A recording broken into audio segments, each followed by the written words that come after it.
Punjabi radio USA ਸੁਣ ਰਹੇ ਸਾਰੇ ਹੀ ਸਰੋਤਿਆਂ ਨੂੰ ਮੇਰੇ ਜਗਮੋਹਨ ਸਿੰਘ ਵੱਲੋਂ ਪਿਆਰ ਭਰੀ ਸਤਿ ਸ਼੍ਰੀ ਅਕਾਲ। ਅੱਜ 31 ਜੁਲਾਈ ਦਿਨ ਐਤਵਾਰ ਪ੍ਰੋਗਰਾਮ ਲੈ ਕੇ ਹਾਜ਼ਰ ਹਾਂ ਅਪਡੇਟ ਅਮਰੀਕਾ, ਜਿਸ ਦੇ ਵਿੱਚ ਤੁਹਾਨੂੰ ਵਰਲਡ ਦੀਆਂ ਨਿਊਜ਼, ਅਮਰੀਕਾ ਦੀਆਂ ਨਿਊਜ਼ ਅਤੇ ਮੌਸਮ ਦੇ ਬਾਰੇ ਜਾਣਕਾਰੀ ਦੇਵਾਂਗੇ। ਖਬਰਾਂ ਦੀ ਸ਼ੁਰੂਆਤ ਕਰਨ ਤੋਂ ਪਹਿਲਾਂ ਅਸੀਂ ਧੰਨਵਾਦ ਕਰਦੇ ਹਾਂ ਆਪਣੇ ਸਪਾਂਸਰ ਦਾ, ਜਿਨ੍ਹਾਂ ਨੇ ਅੱਜ ਦੇ ਇਸ ਪ੍ਰੋਗਰਾਮ ਦੇ ਵਿੱਚ ਸਹਿਯੋਗ ਪਾਇਆ। ਅੱਜ ਦੇ ਇਸ ਪ੍ਰੋਗਰਾਮ ਦੇ ਵਿੱਚ ਸਪਾਂਸਰਜ਼ ਹਨ ਖਾਲਸਾ ਇੰਸ਼ੋਰੈਂਸ ਏਜੰਸੀ ਵਾਲੇ ਸੈਨ ਹੋਜ਼ੇ ਤੋਂ, ਜੋ ਕਿ ਹਰ ਪ੍ਰਕਾਰ ਦੀ ਇੰਸ਼ੋਰੈਂਸ ਕਰਦੇ ਹਨ ਅਤੇ ਕਿਸੇ ਵੀ ਤਰ੍ਹਾਂ ਦੀ ਇੰਸ਼ੋਰੈਂਸ ਦੀ ਜਾਣਕਾਰੀ ਦੇ ਲਈ ਤੁਸੀਂ ਇਹਨਾਂ ਨੂੰ ਕਾਲ ਕਰ ਸਕਦੇ ਹੋ 408 272 2500 ਤੇ। ਇਸ ਦੇ ਨਾਲ ਸੰਤੋਖ ਸਿੰਘ ਵਾਸੀ ਪਰਮਜੀਤ ਕੌਰ ਜੀ ਵਾਸੀ ਫਰੀਮੌਂਟ ਤੋਂ, ਮਨਜੀਤ ਸਿੰਘ ਨਰਿੰਦਰ ਕੌਰ ਕੁਲਾਰ ਜੀ ਕਲੋਵਿਸ ਤੋਂ ਅਤੇ ਗਿਆਨ ਸਿੰਘ ਨਾਗਰਾ ਜੀ ਸੈਨ ਹੋਜ਼ੇ ਤੋਂ। ਜੇਕਰ ਤੁਸੀਂ ਵੀ ਇਸ ਪ੍ਰੋਗਰਾਮ ਨੂੰ ਜਾਂ ਪੰਜਾਬੀ ਰੇਡੀਓ USA ਦੇ ਕਿਸੇ ਵੀ ਹੋਰ ਪ੍ਰੋਗਰਾਮ ਨੂੰ ਸਪਾਂਸਰ ਕਰਨਾ ਚਾਹੁੰਦੇ ਹੋ ਤਾਂ ਤੁਸੀਂ ਕਾਲ ਕਰ ਸਕਦੇ ਹੋ 408 722 7698 ਤੇ, ਜਾਂ ਫਿਰ ਈਮੇਲ ਕਰ ਸਕਦੇ ਹੋ ਸਾਡੇ ਈਮੇਲ ਐਡਰੈਸ info@punjabiradiousa.com ਤੇ। ਹੁਣ ਵਧਦੇ ਹਾਂ ਜੀ ਅੱਜ ਦੀ ਪਹਿਲੀ ਖਬਰ ਵੱਲ।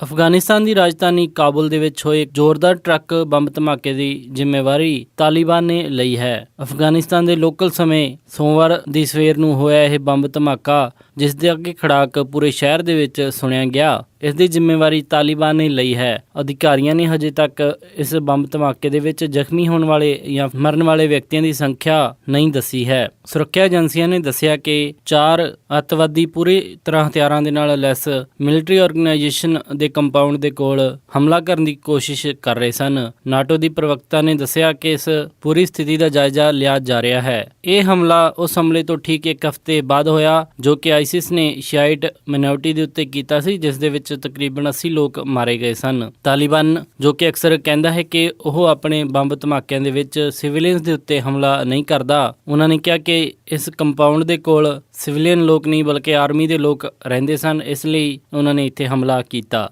ਇੱਕ ਹੋਰ ਆਈ ਰਿਪੋਰਟ ਦੇ ਮੁਤਾਬਿਕ ਸੀਰੀਆ ਦੇ ਵਿੱਚ US ਦੀ ਸਪੋਰਟ ਦੇ ਨਾਲ ਸੀਰੀਆ ਦੀ ਫੌਜ ਨੇ ਤਕਰੀਬਨ 70% ਇਲਾਕਿਆਂ ਦੇ ਉੱਤੇ ਆਈਸਿਸ ਦਾ ਕਬਜ਼ਾ ਛੁਡਵਾ ਲਿਆ ਹੈ। ਸੀਰੀਆ ਡੈਮੋਕ੍ਰੈਟਿਕ ਫੋਰਸਿਸ ਦੇ ਨਾਮ ਨਾਲ ਜਾਣੀ ਜਾਣ ਵਾਲੀ ਸੀਰੀਆ ਦੀ ਆਰਮੀ ਨੇ ਆਈਸਿਸ ਨੂੰ ਕਈ ਸ਼ਹਿਰਾਂ ਚੋਂ ਖਦੇੜ ਦਿੱਤਾ ਹੈ ਅਤੇ ਹੁਣ ਉਹ ਹੌਲੀ-ਹੌਲੀ ਸੀਰੀਆ ਨੂੰ ਆਈਸਿਸ ਮੁਕਤ ਕਰਦੇ ਜਾ ਰਹੇ ਹਨ। ਇਸੇ ਹਫ਼ਤੇ ਮਨਬਿਜ ਨਾਮ ਦੇ ਇਸ ਸ਼ਹਿਰ ਨੂੰ ਸੀਰੀਆ ਦੇ ਕਬਜ਼ੇ ਹੇਠੋਂ ਛੁਡਵਾਇਆ ਗਿਆ, ਜਿਸ ਦੇ ਵਿੱਚ 2300 ਸਿਵਿਲੀਅਨਸ ਨੂੰ ਬਚਾਇਆ ਗਿਆ। ਰਿਪੋਰਟ ਦੇ ਮੁਤਾਬਿਕ ਹਜੇ ਕਈ ਹਜ਼ਾਰ ਨਿਵਾਸੀ ਆਈਸਿਸ ਦੇ ਘੇਰੇ ਦੇ ਵਿੱਚ ਫਸੇ ਹੋਏ ਹਨ। ਸੂਤਰਾਂ ਨੇ ਦੱਸਿਆ ਹੈ ਕਿ ਸਿਵਿਲੀਅਨਸ ਦੀ ਮੌਜੂਦਗੀ ਦੇ ਕਰਕੇ ਆਰਮੀ ਦਾ ਇਹ ਆਪਰੇਸ਼ਨ ਅਤੇ US ਦੇ 에ਅਰ ਸਟ੍ਰਾਈਕਸ ਦੇ ਵਿੱਚ ਕਾਫੀ ਸਮਾਂ ਲੱਗ ਰਿਹਾ ਹੈ। ਐਕਸਪਰਟਸ ਦੇ ਮੁਤਾਬਿਕ ਮਨਬਿਜ ਸ਼ਹਿਰ ਹੱਥੋਂ ਜਾਣ ਤੋਂ ਬਾਅਦ ਆਈਸਿਸ ਕਾਫੀ ਕਮਜ਼ੋਰ ਹੋ ਜਾਵੇਗਾ, ਕਿਉਂਕਿ ਬਾਹਰਲੀਆਂ ਕੰਟਰੀਜ਼ ਦੇ ਵਿੱਚੋਂ ਕਈ ਲੋਕ ਆਈਸਿਸ ਨੂੰ ਇਸ ਸ਼ਹਿਰ ਦੇ ਰਾਹੀਂ ਆ ਕੇ ਜੁਆਇਨ ਕਰਦੇ ਸਨ। ਇਹ ਸ਼ਹਿਰ ਟਰਕੀ ਦੇ ਬਾਰਡਰ ਦੇ ਉੱਤੇ ਪੈਂਦਾ ਹੈ। ਸੈਂਟਰਲ ਕੈਲੀਫੋਰਨੀਆ ਦੇ ਵਿੱਚ ਲੱਗੀ ਅੱਗ ਲਗਾਤਾਰ ਵੱਧਦੀ ਜਾ ਰਹੀ ਹੈ ਅਤੇ ਇਸ ਨੇ ਕਾਫੀ ਨੁਕਸਾਨ ਪਹੁੰਚਾਇਆ ਹੈ। ਤਕਰੀਬਨ 38,000 ਏਕੜ ਤੋਂ ਵੀ ਵੱਧ ਫੈਲੀ ਅੱਗ ਦੇ ਵਿੱਚ 60 ਘਰ ਸੜ ਕੇ ਸਵਾਹ ਹੋ ਚੁੱਕੇ ਹਨ ਅਤੇ ਇਸ ਘਟਨਾ ਦੇ ਵਿੱਚ ਇੱਕ ਵਿਅਕਤੀ ਦੀ ਮੌਤ ਵੀ ਹੋਈ ਹੈ। ਇਸ ਲੱਗੀ ਅੱਗ ਦੇ ਕਰਕੇ ਬਿਗ sur ਸਟੇਟ ਪਾਰਕ ਅਤੇ ਹੋਰ ਕਈ ਸਟੇਟ ਪਾਰਕਸ ਅਤੇ ਆਊਟਡੋਰ ਐਕਟੀਵਿਟੀਜ਼ ਨੂੰ ਬੰਦ ਕੀਤਾ ਗਿਆ ਹੈ। ਹਾਲਾਂਕਿ ਇਹ ਸਮਰ ਦੇ ਮਹੀਨੇ ਟੂਰਿਸਟ ਦੇ ਲਈ ਕਾਫੀ ਅਟਰੈਕਸ਼ਨ ਉੱਥੇ ਹੁੰਦੀ ਹੈ, ਪਰ ਧੂਆਂ ਅਤੇ ਅੱਗ ਦੇ ਖਤਰੇ ਦੇ ਕਰਕੇ ਇਹ ਸਾਰੇ ਪਾਰਕਸ ਨੂੰ ਬੰਦ ਕੀਤਾ ਜਾ ਰਿਹਾ ਹੈ। ਦੱਸਿਆ ਜਾ ਰਿਹਾ ਹੈ ਕਿ ਇਸ ਅੱਗ ਦਾ ਘੇਰਾ ਹੁਣ ਸੈਨ ਫਰਾਂਸਿਸਕੋ ਸ਼ਹਿਰ ਦੇ ਨਾਲੋਂ ਵੀ ਵੱਡਾ ਹੋ ਚੁੱਕਿਆ ਹੈ ਅਤੇ ਐਕਸਪਰਟਸ ਦੇ ਮੁਤਾਬਿਕ ਇਹ ਅੱਗ ਤਕਰੀਬਨ ਅਗਸਤ ਤੱਕ ਵੀ ਲੱਗੀ ਰਹੇਗੀ। ਟੈਕਸਸ ਦੇ ਵਿੱਚ ਹੌਟ 에ਅਰ ਬਲੂਨ ਦੇ ਵਿੱਚ ਲੱਗੀ ਅੱਗ, ਜਿਸ ਦੇ ਵਿੱਚ ਕਿ 16 ਵਿਅਕਤੀਆਂ ਦੀ ਮੌਤ ਹੋ ਗਈ ਸੀ। ਉਸ ਦੇ ਵਿੱਚ ਇੱਕ ਗੱਲ ਸਾਹਮਣੇ ਆਈ ਹੈ ਕਿ ਥੱਲੇ ਡਿੱਗਣ ਤੋਂ ਪਹਿਲਾਂ ਇਹ ਬਲੂਨ ਬਿਜਲੀ ਦੀਆਂ ਤਾਰਾਂ ਦੇ ਨਾਲ ਟਕਰਾਇਆ। ਅਧਿਕਾਰੀਆਂ ਨੇ ਦੱਸਿਆ ਕਿ ਇਹ ਗੱਲ ਹਜੇ ਸਾਫ਼ ਨਹੀਂ ਹੋਈ ਹੈ ਕਿ ਇਹ ਬੈਲੂਨ ਤਾਰਾਂ ਦੇ ਨਾਲ ਟਕਰਾਉਣ ਤੋਂ ਪਹਿਲਾਂ ਹੀ ਕ੍ਰੈਸ਼ ਹੋ ਚੁੱਕਿਆ ਸੀ ਜਾਂ ਫਿਰ ਤਾਰਾਂ ਦੇ ਨਾਲ ਟਕਰਾ ਕੇ ਇਹ ਬੈਲੂਨ ਕ੍ਰੈਸ਼ ਹੋਇਆ। ਕ੍ਰੈਸ਼ ਹੋਣ ਤੋਂ ਪਹਿਲਾਂ ਇਹ ਬੈਲੂਨ ਉਡਾਨ ਭਰ ਕੇ 8 ਮੀਲ ਦੀ ਦੂਰੀ ਤੈਅ ਕਰ ਚੁੱਕਿਆ ਸੀ ਅਤੇ ਦੱਸਿਆ ਜਾ ਰਿਹਾ ਹੈ ਕਿ ਇਸ ਕ੍ਰੈਸ਼ ਦੇ ਕਈ ਕਾਰਨ ਹੋ ਸਕਦੇ ਹਨ, ਜਿਨ੍ਹਾਂ ਦੇ ਵਿੱਚ ਹਿਊਮਨ ਐਰਰ, ਮਸ਼ੀਨੀ ਐਰਰ ਜਾਂ ਫਿਰ ਮੌਸਮ। ਅਤੇ ਐਕਸਪਰਟ ਦੱਸ ਰਹੇ ਹਨ ਕਿ ਇਸ ਕ੍ਰੈਸ਼ ਦੇ ਵਿੱਚ ਮੌਸਮ ਦਾ ਕੋਈ ਰੋਲ ਨਹੀਂ ਲੱਗ ਰਿਹਾ। ਅਧਿਕਾਰੀਆਂ ਦੀ ਟੀਮ ਇਹ ਕੰਪਨੀ ਜਿਸ ਦਾ ਕਿ ਬੈਲੂਨ ਕ੍ਰੈਸ਼ ਹੋਇਆ ਹੈ ਉਸ ਦੇ ਕਾਗਜ਼ ਵੀ ਫਰੋਲ ਰਹੀ ਹੈ ਤੇ ਚੈੱਕ ਕਰ ਰਹੀ ਹੈ ਕਿ ਕੀ ਉਹ ਪਾਇਲਟ ਜੋ ਇਸ ਬੈਲੂਨ ਨੂੰ ਉਡਾ ਰਿਹਾ ਸੀ ਉਸ ਦੇ ਕੋਲੇ ਵੈਲਿਡ ਲਾਇਸੈਂਸ ਸੀ ਜਾਂ ਫਿਰ ਨਹੀਂ। ਇਸ ਦੇ ਨਾਲ ਇਸ ਹਾਦਸੇ ਦੇ ਵਿੱਚ ਮਰਨ ਵਾਲੀ ਵਿਅਕਤੀਆਂ ਦੇ ਇਲੈਕਟ੍ਰੋਨਿਕ ਡਿਵਾਈਸਿਸ ਜਾਣੀ ਕਿ ਫੋਨ, ਆਈਪੈਡ ਜਾਂ ਫਿਰ ਹੋਰ ਕੈਮਰਾ ਆਦਿ ਦੀ ਵੀਡੀਓ ਰਿਕਾਰਡਿੰਗ ਵੀ ਚੈੱਕ ਕੀਤੀ ਜਾ ਰਹੀ ਹੈ ਤਾਂ ਕਿ ਇਹ ਪਤਾ ਲੱਗ ਸਕੇ ਕਿ ਕ੍ਰੈਸ਼ ਦਾ ਕਾਰਨ ਕੀ ਸੀ। 2004 ਦੇ ਵਿੱਚ ਇਰਾਕ ਦੇ ਵਿੱਚ ਸ਼ਹੀਦ ਹੋਣ ਵਾਲੇ ਮੁਸਲਿਮ US ਸੈਨਿਕ ਦੇ ਪਿਤਾ ਖਜ਼ੀਰ ਖਾਨ ਨੇ ਅੱਜ CNN ਨੂੰ ਦਿੱਤੀ ਇੱਕ ਇੰਟਰਵਿਊ ਦੇ ਵਿੱਚ ਡੋਨਲਡ ਟਰੰਪ ਦੇ ਉੱਤੇ ਵਾਰ ਕਰਦੇ ਹੋਏ ਡੋਨਲਡ ਟਰੰਪ ਨੂੰ ਕਾਲੀ ਆਤਮਾ ਵਾਲਾ ਇਨਸਾਨ ਦੱਸਿਆ। ਖਾਨ ਡੈਮੋਕ੍ਰੈਟਿਕ ਨੈਸ਼ਨਲ ਪਾਰਟੀ ਦੀ ਕਨਵੈਨਸ਼ਨ ਦੇ ਉੱਤੇ ਬੋਲੇ ਸਨ ਅਤੇ ਉਸ ਤੋਂ ਬਾਅਦ ਇਹ ਪੂਰੇ ਨੈਸ਼ਨਲ ਮੀਡੀਆ ਦੇ ਵਿੱਚ ਸੁਰਖੀਆਂ ਦੇ ਵਿੱਚ ਆਏ ਸਨ। ਖਾਨ ਨੇ ਕਿਹਾ ਕਿ ਡੋਨਲਡ ਟਰੰਪ ਦੇਸ਼ ਦੀ ਲੀਡਰਸ਼ਿਪ ਦੇ ਲਈ ਬਿਲਕੁਲ ਅਨਫਿਟ ਹੈ। ਖਾਨ ਨੇ ਕਿਹਾ ਕਿ ਟਰੰਪ ਦੀਆਂ ਪਾਲਿਸੀਜ਼ ਅਤੇ ਉਸ ਦੇ ਸੋਚ ਬਿਲਕੁਲ ਵੀ US ਦੇ ਕਨਸਟੀਟਿਊਸ਼ਨ ਦੇ ਨਾਲ ਮੈਚ ਨਹੀਂ ਕਰਦੀ। ਖਾਨ ਨੇ ਇਸ ਮੁੱਦੇ ਦੇ ਉੱਤੇ ਬੋਲਦੇ ਹੋਏ ਕਿਹਾ ਕਿ ਡੋਨਲਡ ਟਰੰਪ ਲੋਕਾਂ ਨੂੰ ਵੰਡਣ ਦੀ ਗੱਲ ਕਰਦਾ ਹੈ, ਨਾਲ ਹੀ ਨਾਲ ਉਹ US ਦੇ ਜੁਡੀਸ਼ੀਅਲ ਸਿਸਟਮ ਦੇ ਵਿੱਚ ਤੈਨਾਤ ਜੱਜਾਂ ਦਾ ਵੀ ਨਿਰਾਦਰ ਕਰਦਾ ਹੈ। ਇਸ ਦੇ ਨਾਲ ਨਾਲ ਪੂਰੇ ਇਮੀਗ੍ਰੈਂਟਸ ਨੂੰ ਵੀ ਉਹ ਮੰਦਾ ਚੰਗਾ ਬੋਲਦਾ ਹੈ। ਖਾਨ ਨੇ ਹਾਊਸ ਸਪੀਕਰ ਪੌਲ ਰਿਆਨ ਅਤੇ ਸੈਨੇਟ ਮੈਜੋਰਟੀ ਲੀਡਰ ਮਿਚ ਮੈਕੋਨਲ ਨੂੰ ਰਿਕੁਐਸਟ ਕੀਤੀ ਕਿ ਉਹ ਡੋਨਲਡ ਟਰੰਪ ਨੂੰ ਸਪੋਰਟ ਨਾ ਕਰਨ। ਇਸੇ ਮੁੱਦੇ ਦੇ ਉੱਤੇ ਡੋਨਲਡ ਟਰੰਪ ਨੇ ਹੁਣ ਖਾਨ ਦੇ ਉੱਤੇ ਹਮਲਾ ਬੋਲਦੇ ਹੋਏ ਕਿਹਾ ਕਿ ਉਸਨੇ ਆਪਣੀ ਪਤਨੀ ਨੂੰ DNC ਦੀ ਕਨਵੈਨਸ਼ਨ ਦੇ ਉੱਤੇ ਬੋਲਣ ਨਹੀਂ ਦਿੱਤਾ। ਡੋਨਲਡ ਟਰੰਪ ਨੇ ਕਿਹਾ ਕਿ ਉਹਨਾਂ ਦੇ ਧਰਮ ਦੇ ਵਿੱਚ ਕਿਵੇਂ ਔਰਤਾਂ ਨੂੰ ਬੋਲਣ ਦੀ ਆਜ਼ਾਦੀ ਨਹੀਂ ਹੈ ਅਤੇ ਕਿਸੇ ਵੀ ਫਰੰਟ ਦੇ ਉੱਤੇ ਅੱਗੇ ਨਹੀਂ ਆਉਣ ਦਿੱਤਾ ਜਾਂਦਾ।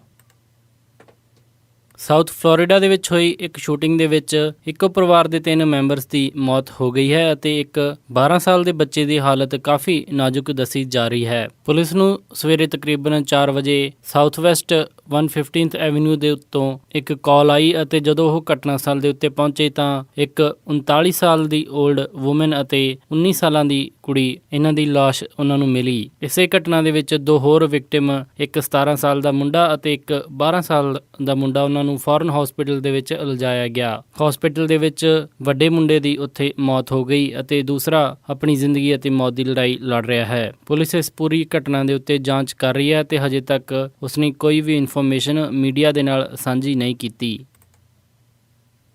ਸ਼ਿਕਾਗੋ ਪੁਲਿਸ ਸੁਪਰਿੰਟੈਂਡੈਂਟ ਐਡੀ ਜੌਨਸਨ ਨੇ ਸ਼ਨੀਵਾਰ ਨੂੰ ਤੀਸਰੇ ਪੁਲਿਸ ਅਫਸਰ ਨੂੰ ਡਿਊਟੀ ਤੋਂ ਲਾ ਦਿੱਤਾ ਹੈ। ਇੱਕ 18 ਸਾਲ ਦੇ ਮੁੰਡੇ ਦੀ ਸ਼ੂਟਿੰਗ ਘਟਨਾ ਦੇ ਵਿੱਚ ਹੋਈ ਮੌਤ ਦੀ ਆਟੋਪਸੀ ਰਿਪੋਰਟ ਆਉਣ ਤੋਂ ਬਾਅਦ ਪਤਾ ਲੱਗਿਆ ਕਿ ਉਸ ਦੀ ਪਿੱਠ ਦੇ ਉੱਤੇ ਗੋਲੀ ਲੱਗੀ ਸੀ, ਜਿਸ ਦੇ ਕਾਰਨ ਉਸ ਦੀ ਮੌਤ ਹੋਈ ਸੀ। ਇਸ ਮਾਮਲੇ ਦੇ ਵਿੱਚ 2 ਹੋਰ ਪੁਲਿਸ ਅਫਸਰਸ ਨੂੰ ਸ਼ੁੱਕਰਵਾਰ ਨੂੰ ਹੀ ਡਿਊਟੀ ਤੋਂ ਲਾ ਦਿੱਤਾ ਗਿਆ ਸੀ। ਓਨੀਅਲ ਨਾਮ ਦਾ ਇਹ ਮੁੰਡਾ ਵੀਰਵਾਰ ਨੂੰ ਮਾਰਿਆ ਗਿਆ ਸੀ ਜਦੋਂ ਪੁਲਿਸ ਇੱਕ ਕਾਰ ਚੋਰੀ ਦੀ ਵਾਰਦਾਤ ਦੀ ਜਾਂਚ ਕਰ ਰਹੀ ਸੀ। ਅਥਾਰਟੀਜ਼ ਨੇ ਇੱਕ ਜੈਗੁਆਰ ਕੰਪਨੀ ਦੀ ਕਾਰ ਨੂੰ ਰੋਕਿਆ ਜਿਸ ਦੀ ਕਿ ਚੋਰੀ ਦੀ ਰਿਪੋਰਟ ਲਿਖਾਈ ਗਈ ਸੀ, ਤਾਂ ਓਨੀਲ ਜੋ ਕਿ ਇੱਕ ਅਫਰੀਕਨ ਅਮਰੀਕਨ ਮੂਲ ਦਾ ਮੁੰਡਾ ਸੀ, ਉਸਨੇ ਕਾਰ ਡਰਾਈਵ 'ਚ ਪਾ ਦਿੱਤੀ ਅਤੇ ਕਾਰ ਲੈ ਕੇ ਭੱਜ ਤੁਰਿਆ। ਇਸ ਤੋਂ ਬਾਅਦ ਪੁਲਿਸ ਨੇ ਜਵਾਬੀ ਕਾਰਵਾਈ ਦੇ ਵਿੱਚ ਗੋਲੀ ਚਲਾਈ ਜਿਸ ਦੇ ਕਾਰਨ ਉਸ ਦੀ ਮੌਤ ਹੋ ਗਈ। ਇਹ ਸਨ ਅੱਜ ਦੀਆਂ ਕੁਝ ਖਾਸ ਖਬਰਾਂ। ਹੁਣ ਵੱਧਦੇ ਹਾਂ ਜੀ ਮੌਸਮ ਦੀ ਜਾਣਕਾਰੀ ਦੇ ਵੱਲ। ਸੋਮਵਾਰ ਨੂੰ ਸੈਨ ਹੋਜ਼ੇ ਦੇ ਵਿੱਚ ਹਾਈ ਟੈਂਪਰੇਚਰ ਰਹੇਗਾ 84 ਡਿਗਰੀ ਅਤੇ ਲੋ ਟੈਂਪਰੇਚਰ 58 ਡਿਗਰੀ। ਸੈਨ ਫਰਾਂਸਿਸਕੋ ਦੇ ਵਿੱਚ 63 ਡਿਗਰੀ ਹਾਈ ਅਤੇ ਰਾਤ ਨੂੰ 52 ਡਿਗਰੀ ਲੋ। ਸੈਕਰਾਮੈਂਟੋ ਦੇ ਵਿੱਚ 94 ਡਿਗਰੀ ਹਾਈ ਅਤੇ ਰਾਤ ਨੂੰ 59 ਡਿਗਰੀ ਲੋ। ਯੂਬਾ ਸਿਟੀ ਦੇ ਵਿੱਚ 98 ਡਿਗਰੀ ਹਾਈ ਅਤੇ ਰਾਤ ਨੂੰ 60 ਡਿਗਰੀ ਲੋ। ਸਟਾਕਟਨ ਦੇ ਵਿੱਚ 95 ਡਿਗਰੀ ਹਾਈ ਅਤੇ ਰਾਤ ਨੂੰ 60 ਡਿਗਰੀ ਲੋ। ਟ੍ਰੇਸੀ ਦੇ ਵਿੱਚ 97 ਡਿਗਰੀ ਹਾਈ ਅਤੇ ਰਾਤ ਨੂੰ 61 ਡਿਗਰੀ ਲੋ। ਮੋਡੈਸਟੋ ਦੇ ਵਿੱਚ 99 ਡਿਗਰੀ ਹਾਈ ਅਤੇ ਰਾਤ ਨੂੰ 65 ਡਿਗਰੀ ਲੋ। ਫ੍ਰੈਜ਼ਨੋ ਦੇ ਵਿੱਚ 103 ਡਿਗਰੀ ਹਾਈ ਅਤੇ ਰਾਤ ਨੂੰ 70 ਡਿਗਰੀ ਲੋ। ਬੇਕਰਫੀਲਡ ਦੇ ਵਿੱਚ 104 ਡਿਗਰੀ ਹਾਈ ਅਤੇ ਰਾਤ ਨੂੰ 76 ਡਿਗਰੀ ਲੋ। ਲਾਸ ਐਂਜਲਸ ਦੇ ਵਿੱਚ 83 ਡਿਗਰੀ ਹਾਈ ਅਤੇ ਰਾਤ ਨੂੰ 67 ਡਿਗਰੀ ਲੋ। ਟਰਕੀ ਦੇ ਵਿੱਚ 87 ਡਿਗਰੀ ਹਾਈ ਅਤੇ ਰਾਤ ਨੂੰ 46 ਡਿਗਰੀ ਲੋ। ਸਾਊਥ ਲੇਕ ਟਾਹੋ ਦੇ ਵਿੱਚ 84 ਡਿਗਰੀ ਹਾਈ ਅਤੇ ਰਾਤ ਨੂੰ 47 ਡਿਗਰੀ ਲੋ। ਪੋਰਟਲੈਂਡ ਓਰੇਗਨ ਦੇ ਵਿੱਚ 84 ਡਿਗਰੀ ਹਾਈ ਅਤੇ ਰਾਤ ਨੂੰ 58 ਡਿਗਰੀ ਲੋ। ਸਿਐਟਲ ਦੇ ਵਿੱਚ 78 ਡਿਗਰੀ ਹਾਈ ਅਤੇ ਰਾਤ ਨੂੰ 57 ਡਿਗਰੀ ਲੋ। ਫਲੈਗਸਟੈਫ ਐਰੀਜ਼ੋਨਾ ਦੇ ਵਿੱਚ 75 ਡਿਗਰੀ ਹਾਈ ਅਤੇ ਰਾਤ ਨੂੰ 54 ਡਿਗਰੀ ਲੋ। ਇੱਥੇ ਮੀਂਹ ਪੈਣ ਦੀ ਪੂਰੀ ਸੰਭਾਵਨਾ ਹੈ। ਸਾਲਟ ਲੇਕ ਸਿਟੀ ਯੂਟਾ ਦੇ ਵਿੱਚ 100 ਡਿਗਰੀ ਹਾਈ ਅਤੇ ਰਾਤ ਨੂੰ 72 ਡਿਗਰੀ ਲੋ। ਸ਼ਿਕਾਗੋ ਦੇ ਵਿੱਚ 80 ਡਿਗਰੀ ਹਾਈ ਅਤੇ ਰਾਤ ਨੂੰ 69 ਡਿਗਰੀ ਲੋ। ਨਿਊਯਾਰਕ ਦੇ ਵਿੱਚ 79 ਡਿਗਰੀ ਹਾਈ ਅਤੇ ਰਾਤ ਨੂੰ 69 ਡਿਗਰੀ ਲੋ। ਇੱਥੇ ਵੀ ਮੀਂਹ ਆਉਣ ਦੀ ਪੂਰੀ ਸੰਭਾਵਨਾ ਹੈ। ਕੈਨੇਡਾ ਟੋਰਾਂਟੋ ਦੇ ਵਿੱਚ 28 ਡਿਗਰੀ ਸੈਲਸੀਅਸ ਹਾਈ ਅਤੇ ਰਾਤ ਨੂੰ 18 ਡਿਗਰੀ ਸੈਲਸੀਅਸ ਲੋ। ਵਿਨੀਪੈਗ ਦੇ ਵਿੱਚ 26 ਡਿਗਰੀ ਸੈਲਸੀਅਸ ਹਾਈ ਅਤੇ ਰਾਤ ਨੂੰ 16 ਡਿਗਰੀ ਸੈਲਸੀਅਸ ਲੋ। ਕੈਲਗਰੀ ਦੇ ਵਿੱਚ 23 ਡਿਗਰੀ ਸੈਲਸੀਅਸ ਹਾਈ ਅਤੇ ਰਾਤ ਨੂੰ 9 ਡਿਗਰੀ ਸੈਲਸੀਅਸ ਲੋ। ਵੈਨਕੂਵਰ ਦੇ ਵਿੱਚ 23 ਡਿਗਰੀ ਸੈਲਸੀਅਸ ਹਾਈ ਅਤੇ ਰਾਤ ਨੂੰ 14 ਡਿਗਰੀ ਸੈਲਸੀਅਸ ਲੋ।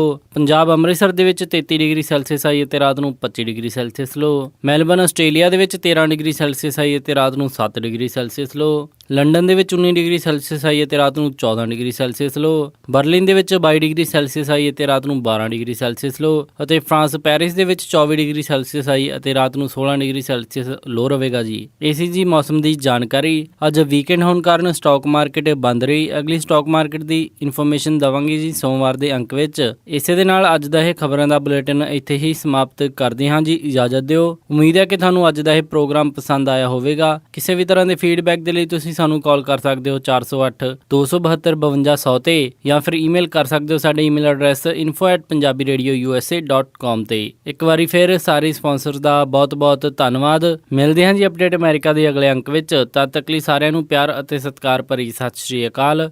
ਸੁਣਦੇ ਰਹੋ ਜੀ ਪੰਜਾਬੀ ਰੇਡੀਓ USA।